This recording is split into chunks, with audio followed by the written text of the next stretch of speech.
आणि इकडे नाशिक लोकसभा मतदारसंघाच्या निवडणुकीत ट्विस्ट आलाय आणि शिवसेनेच्या दोनही गटात सध्या नाराजी आणि अस्वस्थता पसरली आहे।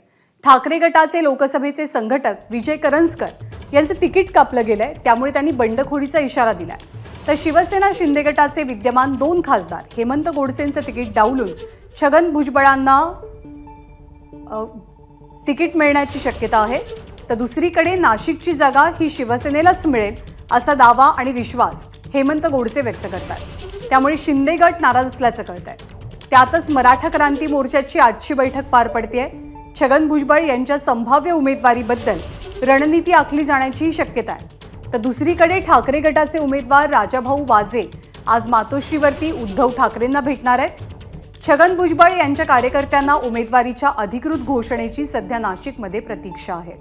सर्वच शिवसैनिकांना त्या ठिकाणी आश्वासित केलं का निश्चित या विषयासंदर्भामध्ये आम्ही सकारात्मकपणे सर्वच महाराष्ट्राचे महायुतीचे सर्वच जागा आहेत आणि म्हणून अनेक जागा युतीमधल्या आपल्या शिवसेनेच्या आणि राष्ट्रवादीच्या आणि भाजपच्या काही ठिकाणी आपली चर्चा सुरू आहे, परंतु नाशिकच्या संदर्भामध्ये निश्चित सकारात्मकपणे आम्ही निर्णय घेऊ अशा प्रकारची ग्वाही त्यांनी दिली। नाशिकमधल्या परिस्थिती संदर्भात माहिती जाणून घेण्यासाठी आपण मुकुल कुलकर्णी यांच्याकडे जातोय। मुकुल, चित्र तर असं आहे की नाशिकमधल्या म्हणजे प्रत्येक पक्षामध्ये प्रत्येक गटामध्ये नाशिकच्या जागेवरनं एकतर मतभेद आहेत, संभ्रम आहे, नाराजी आहे। नेमकं घडतंय काय नाशिकमध्ये? ज्ञानदा, खूप घडामोडी सध्या नाशिक लोकसभा मतदारसंघामध्ये घडत आहेत।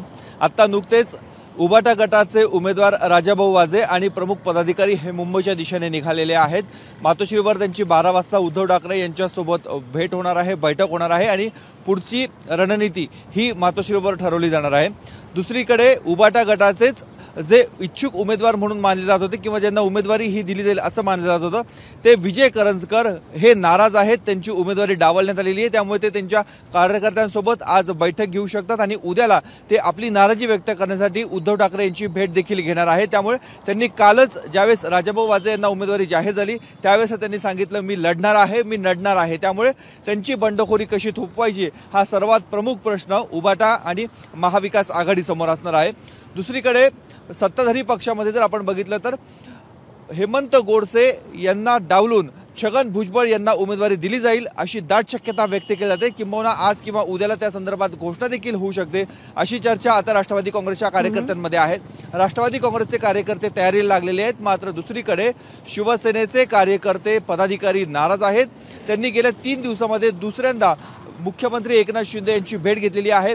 काल रात्री 10:30 वाजेपर्यंत त्यांची बैठक चालू होती। मुख्यमंत्र्यांनी त्यांना पुन्हा एकदा आश्वासन दिलेलं आहे की ही जागा नाशिकची जागा शिवसेनेलाच राहणार आहे।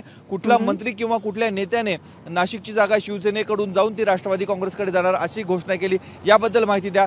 त्या संदर्भात त्यांच्याकडे कुठलंही उत्तर नव्हतं, त्यामुळे मुख्यमंत्र्यांचं आश्वासन आता किती सकारात्मक यांच्यापर्यंत पोहोचतं हे बघणं महत्त्वाचं आहे। दुसरीकडे छगन भुजबळ हे जर उमेदवार असतील तर नेमकी पुढची रणनीती काय असावी या संदर्भात मराठा क्रांती मोर्चाची देखील आज बैठक नाशिकमध्ये होणार आहे। खरं तर ही बैठक नियोजित होती, मात्र आता भुजबळ यांचं नाव पुढे आल्यामुळे त्यामध्ये देखील ट्विस्ट आलेला आहे।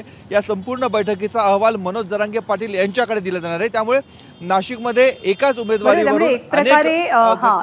एका उमेदवारीवरनं आणि या सगळ्या गोष्टींवरनं खूप मोठ्या घडामोडी सध्या नाशिकमध्ये घडत असल्याचं चित्र पाहायला मिळतंय।